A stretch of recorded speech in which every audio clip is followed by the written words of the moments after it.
통계청에 따르면 올해 1분기 출생아 수는 6474명으로 지난해 동기 대비 3994명 감소한 것으로 나타났습니다. 가임기 여성 1명이 평생 낳을 것으로 기대되는 평균 출생아 수인 합계 출산율도 0.76명으로 통계 집계 이래 역대 1분기 최저치를 다시 갱신했습니다. 참고로 지난해 분기별 합계 출산율은 1분기 0.82명, 2분기와 3분기 0.71명, 4분기 0.65명으로 올해 1월의 경우 지난해보다 0.06명 감소했습니다. 최근 저출생 문제가 심각한 사회 현안으로 대두되고 사람들의 관심도가 높아지면서 그에 대한 원인에 대한 연구도 다각도로 이루어지며 회자되고 있습니다.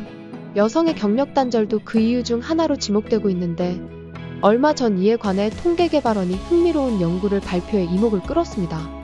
통계개발원에 따르면 지난해 기준 맞벌이 가구의 자녀 수는 1.36명으로 맞벌이 하지 않는 가구 평균 1.46명보다 0.1명 더 적은 것으로 나타났습니다. 또 여성 소득이 100% 증가할 때 자녀 수는 약 4%씩 감소하는 것으로 나타나 여성 소득과 자녀 수 사이에 마이너스 상관관계가 관찰됐습니다. OECD와 KDI 연구에 따르면 한국의 경우 여성 대비 남성의 무급노동시간 비율은 23%로 OECD 평균인 52%의 절반에 미치지 않는 것으로 나타났습니다. 여기서 여성 대비 남성의 무급노동시간 비율은 남성의 가사 참여도를 나타내는 지표입니다. IMF에 따르면 우리나라의 경우 여성이 남성보다 5배 정도 더 많은 무급가사 노동과 돌봄 노동을 하고 있는 실정입니다. 또 출산과 육아 부담으로 인한 경력 단절 문제에 대한 보완책 마련이 시급하다는 지적도 있습니다. 자녀가 없는 여성의 경력 단절 확률은 2014년 33%에서 지난해 9%로 급감했지만 자녀가 있는 경우 같은 기간 28%에서 24%로 4%포인트 감소하는 데 그친 것입니다. 경력 단절로 대표되는 유자녀 여성의 고용상 불이익, 즉 차일드 페널티의 영향은 실제로 얼마나 클까요? KDI 연구에 따르면 2013년에서 2019년의 경우 차일드 페널티 증가는 같은 기간 25세에서 39세 여성의 출산율 하락 원인 중 40% 이상 차지하는 것으로 분석됩니다. 연령별로 살펴보면 25세에서 29세의 경우 7.4%, 30세에서 34세의 경우 45.6%, 25세에서 39세의 경우 46.2% 등입니다. 25세에서 29세와 그 밖의 연령대를 비교하면 아직 자녀가 없는 청년 세대가 경험하는 성별 고용률 격차 축소가 아이러니하게 자녀 유무에 따른 경력 단절 확률 격차로 이어지고 있는 것을 볼 수 있습니다. 따라서 경력 단절 문제를 완화할 수 있는 제도적 개선과 지원이 출산율 반등을 위한 하나의 단서가 될 것으로 보입니다. 출산과 육아, 보육과 교육으로 이어지는 십수년에 걸친 기간이 유자녀 여성에게는 모두 차일드 페널티로 작용할 수 있는 만큼 남편의 출산휴가 사용 확대와 같은 단기 대책과 더불어 유연근로 등 다양한 형태의 근로제도 활성화, 단축근무 및 재택근무 활용이 반드시 필요하다고 전문가들은 지적합니다. 또 보다 근본적으로 일과 가족 양립이라는 가치가 궁극적으로 경제와 공동체 전체에 장기적으로 이롭다는 사회적 동의가 형성돼야 한다고 첨언합니다.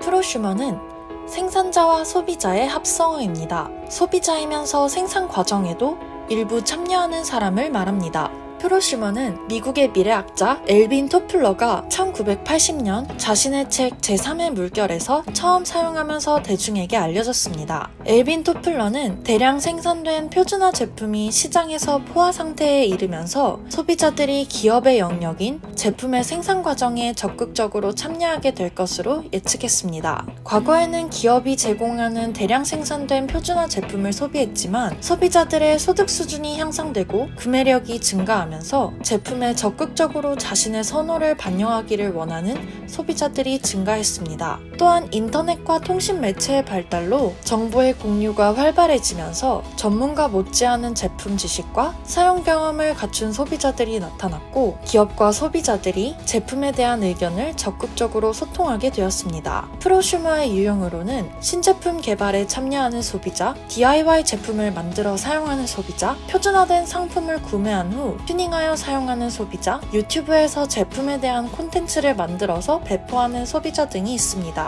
프로슈머를 활용하는 기업들도 증가하고 있습니다. SPC 베스킨라빈스는 소비자들의 상상 속 아이스크림 레시피를 공모하고 실제 상품 출시의 기회를 제공하는 소비자 참여형 이벤트 2024 그레이맛 콘테스트를 개최했습니다. 이 이벤트는 참가자가 이벤트 홈페이지에서 아이스크림 맛과 시럽, 토핑 재료를 선택한 후 아이스크림의 이름과 콘셉트를 작성하는 방식으로 이루어졌습니다. 한편 단조로운 디자인의 운동화를 구입해 자신의 스타일에 맞게 신발 꾸미기 신고를 하는 소비자들이 증가하면서 이러한 수요를 반영해 신발 꾸미기 재료를 판매하는 업체들도 등장했습니다. 아디다스는 고객이 아디다스 상품의 고객 취향 및 니즈에 맞춰 자수, 패치, 디지털 프린팅 등 다양한 방법으로 자신만의 스타일을 꾸밀 수 있는 메이드 포 유 서비스를 론칭했습니다. 기업은 프로슈머를 활용해 매출을 증가시킬 수 있습니다. 소비자의 아이디어에서 착안해 기획한 제품이 출시되기도 하며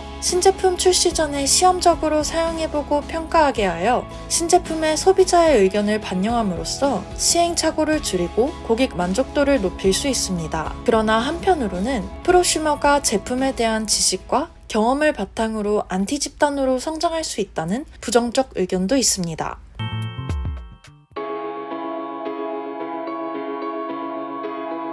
헬시 플레저는 건강을 의미하는 헬시와 즐거움을 뜻하는 플레저의 합성으로 즐거운 방식으로 지속가능한 건강관리를 추구하는 것을 의미합니다. 코로나19 팬데믹 기간 전 세계적으로 건강과 보건에 대한 관심이 높아지며 유행이 시작됐습니다. 최근에는 경험과 공유, 재미 요소를 중시하는 MZ세대 위주로 트렌드가 확산되고 있는데요.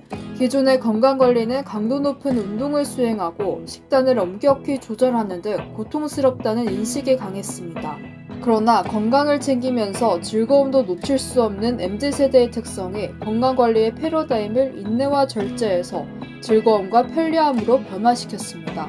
1인 가구가 증가함에 따라 강도가 센 운동보다는 스스로 건강해지고 있음을 느낄 수 있는 정도에서 하고 싶은 운동을 스스로 선택하고 다양한 정보기술을 통해 건강관리 정보를 타인과 공유하고 있습니다. 먹고 싶은 음식을 먹되 최대한 칼로리가 낮은 대체제를 찾는데요. 또 맛과 건강을 모두 잡기 위해 당, 나트륨, 칼로리, 화학 첨가물 등 건강에 해로운 성품을 줄이거나 뺀 노스펙 푸드를 선택하는 수요도 늘고 있습니다. 업계에서는 제로 슈거, 제로 나트륨, 제로 칼로리, 제로 알코올과 같은 콘셉트 기반의 제품군들을 적극적으로 출시하고 있습니다. 특히 글로벌 시장조사 업체인 글로벌 마켓 인사이트에 따르면 무알콜 맥주 맛 음료 시장은 2025년까지 연평균 5.5% 성장할 것으로 예상됩니다.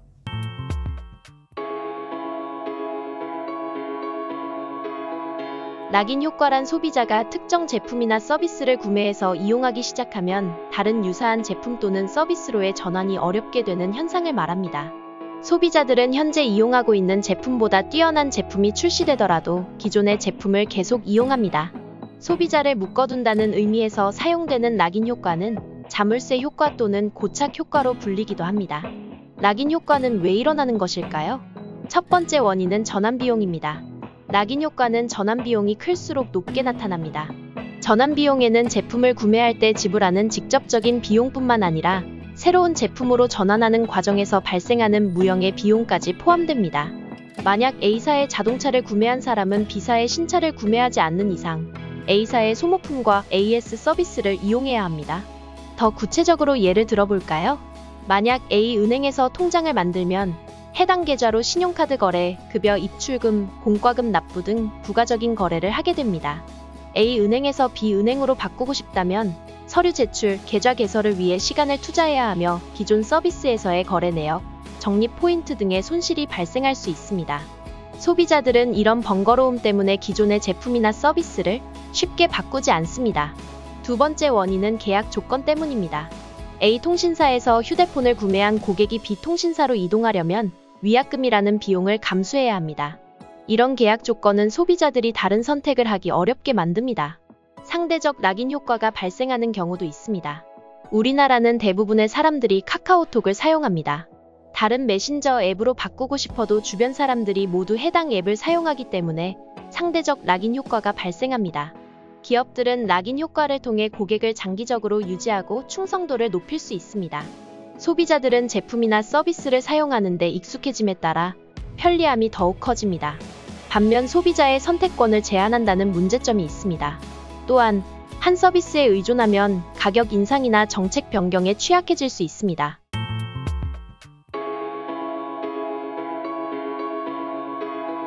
딥보이스란 딥러닝과 목소리의 합성어로 문자 음성 자동 변환 기술을 활용한 음성 합성 기술을 뜻합니다. 즉, 특정인의 목소리를 인공지능 딥러닝으로 학습시켜 해당 인물이 실제 발화하지 않은 목소리를 내게 할 수 있습니다. 이는 기술의 발전으로 기존의 딱딱한 기계음이 아닌 실제 사람의 목소리처럼 들릴 정도입니다. 이러한 딥보이스 기술은 오디오북, AI 아나운서 등 다양한 분야에서 활용되고 있습니다. 네이버는 자사의 음성 합성 기술 클로바 엠보이스를 활용하여 배우 유인나의 목소리를 학습시킨 딥보이스를 통해 위대한 개츠비, 데미안 등 오디오북을 발간하기도 하였습니다. 뿐만 아니라 딥보이스 기술을 활용한 AI 아나운서가 뉴스를 전해주기도 하는데요. MBN 이주아 앵커의 영상, 음성 합성을 통해 만든 AI 김주아는 주요 뉴스 예고나 빠르게 전해야 할 뉴스 속보를 전달하는 데 활용되고 있습니다. 한편 딥보이스 기술을 통해 청각장애인들에게 목소리를 찾아준 따뜻한 사례도 있습니다. KT에서는 본인 목소리를 낼 수 없는 농인들을 위해 가족들의 목소리 데이터를 활용하여 청각장애인의 목소리를 재현했습니다. 그러나 딥보이스 기술을 통한 악용 사례 역시 발생하고 있습니다. 기술의 발달로 5초 정도의 샘플만으로도 자연스러운 목소리를 구현할 수 있는 딥보이스의 특징을 이용해 일반인의 음성을 따라하여 보이스피싱에 악용하는 범죄가 증가하고 있습니다. 실제 지난 2021년 아랍에미리트의 한 은행은 평소 거래하던 대기업 임원의 목소리를 도용한 딥보이스 보이스피싱에 속아 3,500만 달러, 하나 약 420억 원을 송금하기도 했습니다. 또한 정치인이나 연예인 등 유명인의 녹취록을 조작하여 가짜뉴스를 퍼뜨리는 수단으로 사용되기도 합니다. 최근 바이든 대통령의 목소리를 사칭한 가짜 음성으로 뉴햄프셔주 유권자들에게 전화를 걸어 예비 경선에 참여하지 않도록 설득한 사건도 일어난 바 있습니다. 이러한 딥보이스 가짜뉴스 배포는 각국에서 선거철을 앞두고 악용되는 사례가 빈번합니다.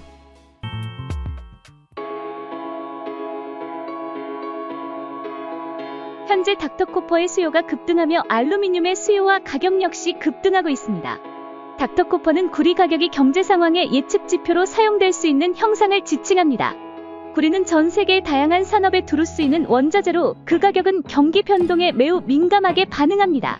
가격이 상승하면 경제활동이 활발하다는 신호로 반대로 가격이 하락하면 경제활동이 둔화되고 있음을 나타낼 수 있습니다. 최근 친환경 에너지 발전이 늘며 태양광 패널과 풍력 발전용 터빈과 전기차에 매우 많은 양의 구리가 필요하고 생성형 AI 서비스와 가동을 할 때 역시 구리가 필요하며 과거에 비해 30% 이상 수요가 급등하고 있는데요. 지난 24일 파이낸셜 타임스에 따르면 현재 톤당 만원인 구리 가격은 앞으로 4년에 걸쳐 4배가 증가할 것이라는 예측이 나오기도 했습니다. 계속되는 구리의 상승세에 구리보다는 전도성이 크게 떨어지지만 저렴하고 가벼운 알루미늄이 대체재로 활용되고 있습니다. 미국 증시에 상장된 알루미늄 ETF도 상승 중입니다. 뉴욕 증권거래소에서 USCF 알루미늄 스트래티지는 3월 이후 17.3% 오르며 가격이 약 2년 내 최고치로 뛰어올랐습니다. TIJR 금속선물은 알루미늄, 구리, 니켈 등 비철금속에 투자하는 상품인데요. 15일 한국거래소에 따르면 이 상품은 지난 14일 전날보다 2.49% 상승한 6,390원의 거래를 마쳤고 그중 알루미늄 비중이 40%에 달한다고 전했습니다. 미, 중 무역 분쟁 역시 알루미늄의 가격 상승에 크게 한몫하고 있는데요. 미국이 연내 알루미늄 제품에 대한 관세를 현재 0에서 7.5%에서 25%로 인상했고 전 세계 알루미늄 소비의 50% 이상을 차지하는 중국의 경기가 회복되고 있는 것을 근거로 전문가들은 앞으로의 알루미늄 가격도 상승세를 유지할 것이라 예측합니다.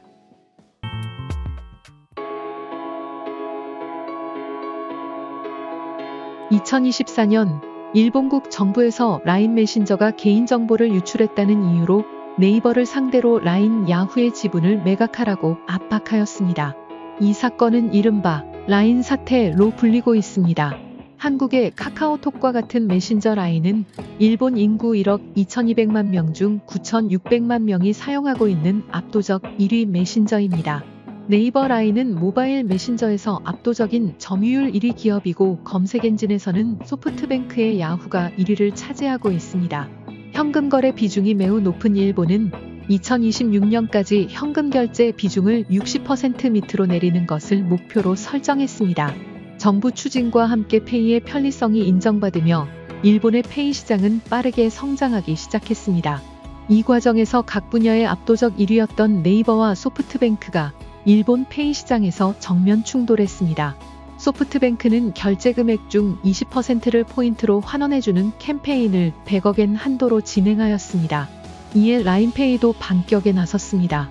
2019년 5월 라인은 300억엔을 쏘겠다고 발표하며 축 레이와 모두에게 줄게 300억엔 축제라는 캠페인을 펼친 것입니다. 그 결과 시장 점유율 3위였던 페이페이는 시장 점유율 1위를 기록하였고 라인페이는 시장 점유율 4위에서 2위로 올라서게 됐습니다. 그러나 경쟁 과정에서 과다한 비용이 지출되었고 이에 네이버와 소프트뱅크는 불필요한 경쟁을 줄이고 각자의 강점을 살리자는 취지로 라인과 야후를 합병하였습니다. 네이버 라인과 소프트뱅크의 야후가 합쳐져 라인 야후가 만들어진 것입니다. 합병 구조는 라인 야후의 지주회사 A홀딩스를 소프트뱅크와 네이버가 50%씩 지분을 가지며 경영은 소프트뱅크가 맡되 기술 개발은 네이버에서 담당하는 구조로 진행됐습니다. 일본에서 사업을 하는 만큼 일본 기업인 소프트뱅크를 앞세워 라인의 국정 논란을 줄여보자는 의도였습니다. 그러나 라인에서 개인정보 유출 사건이 수차례 발생하자 2024년 3월 일본 정부는 사이버 보안 체제 구축과 위탁업체에 대한 정상적 관리 감독을 수행하기 위해서는 자본적 지배관계의 재검토가 필요하다는 행정지도를 내리기에 이르렀습니다. 라인 야후로부터 고객 정보 관리를 위탁받는 네이버가 소프트뱅크와 함께 라인 야후의 공동 대주주이기 때문에 라인 야후가 네이버를 제대로 관리, 감독하지 못하고 있으므로 네이버가 라인 야후에 대한 영향력을 축소해야 한다는 요지입니다. 라인 야후는 2026년까지 네이버와 시스템을 분리하겠다는 내용이 포함된 보고서를 제출하였으나 일본 정부 측은 재발방지책 불충분 사유로 2차 행정지도를 내리며 7월 1일까지 구체적인 대응책을 제시할 것을 요구했습니다. 이에 라인 야후는 정보 유출 문제 대응책으로 네이버와 위탁관계 순차적 종료 및 기술 독립 추진, 네이버 출신 신중호 CPO 이사회 제외를 발표하였으며 현재 네이버와 소프트뱅크 간 협상이 진행되고 있습니다. 이에 국내에서는 네이버의 지분을 매각하라는 압박을 하여 라인 야후의 일본 기업화를 추진하는 것이며 기업의 재산권이 침해받는 중대한 사건이 될 수 있다는 비판이 제기됐습니다. 대한민국 정부에서도 일본 정부를 상대로 공식적인 대응에 나서는 등 라인 사태는 장기화 국면에 접어들 것으로 예상됩니다.